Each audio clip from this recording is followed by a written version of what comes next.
మొన్న క్యాబినెట్ తర్వాత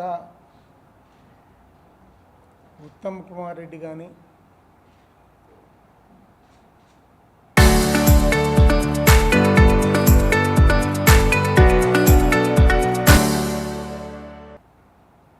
తుమ్మల నాగేశ్వరరావు గారు అని రైతులకి నడ్డి విరిచే రకంగా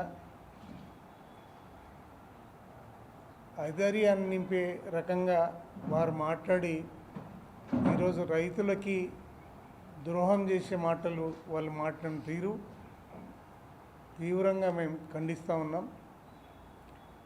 దేశానికి వెన్నుముకగా ఎదిగిన తెలంగాణ రైతులకు దారుణంగా వెన్నుపోటు పొడిచింది ఈ కాంగ్రెస్ సర్కారు.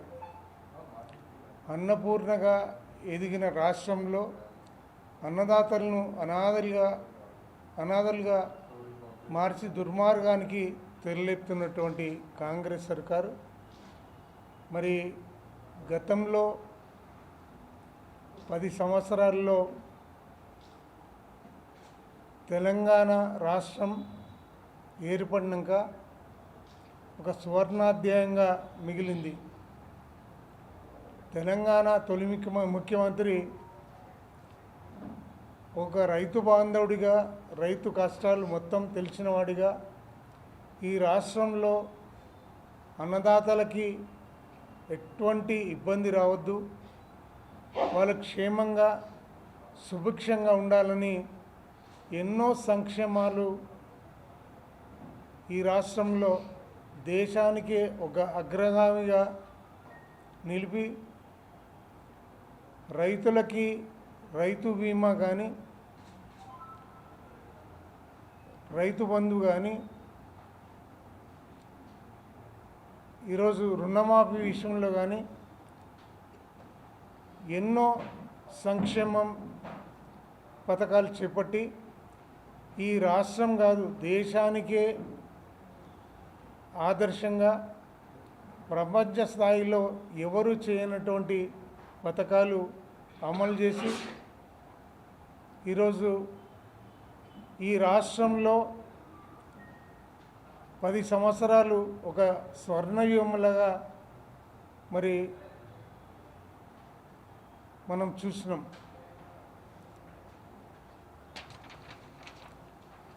రైతులకి 11 విడతలుగా 72,000 కోట్లు ఇచ్చిన చరిత్ర కేసీఆర్కి దక్కింది. మరి రైతు ఎక్కడన్నా ఏదన్నా ఇబ్బంది వచ్చి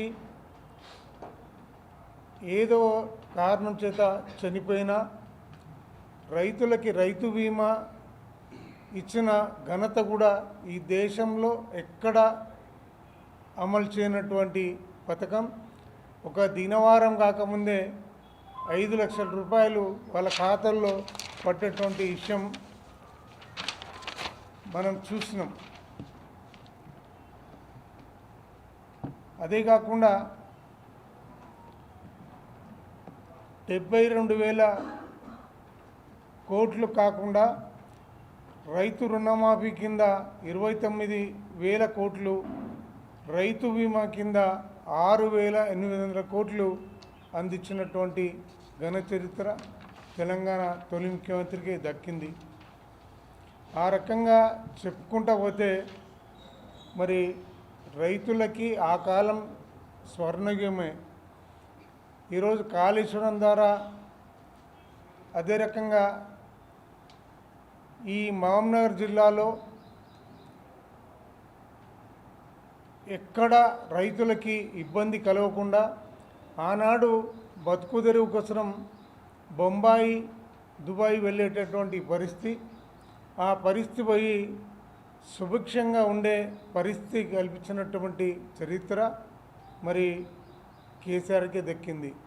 కానీ ఈనాడు రేవంత్ సర్కారు కళ్ళబొల్లి మాటలు చెప్పి రైతులకు మోసం చేసి మరి ఈరోజు కేంద్రం ఎంత కొనమంటే అంత కొంటాం, మేము అంతకంటే ఎక్కువ కొనమని చెప్పి మొన్న ప్రకటించడం కూడా జరిగింది. మరి ఆనాడైతే పిసిసి అధ్యక్షుడు ఉన్నప్పుడు 3 పంటలకి రైతులను ఆదుకోవాలి, మరి 3 పంటలకు కూడా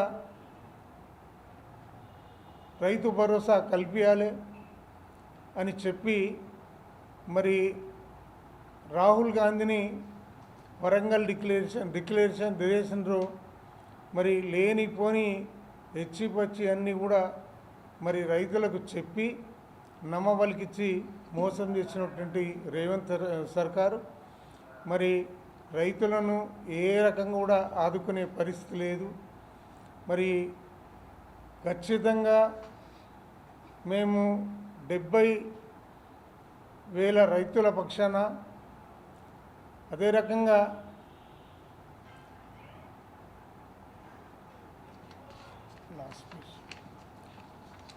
నాలుగు కోట్ల జనాల పక్షాన, 70 లక్షల మంది రైతుల పక్షాన ఈరోజు మేము ఖచ్చితంగా వాళ్ళకు అండగా ఉంటూ పోరాటం చేసే పరిస్థితి మరి ఖచ్చితంగా ఉంటుంది. ప్రజలు పూర్తిగా మాకు అండదండగా ఉండి ఆశీర్వదించాలని కోరుతూ, అదే రకంగా మళ్ళా కేసీఆరే రావాలి, కేసీఆర్ వస్తేనే పేదల బతుకులు బాగుపడతాయి, మేమందరం బాగుంటామని ఎక్కడికి వెళ్ళినా వాళ్ళు చెప్తున్నమాట.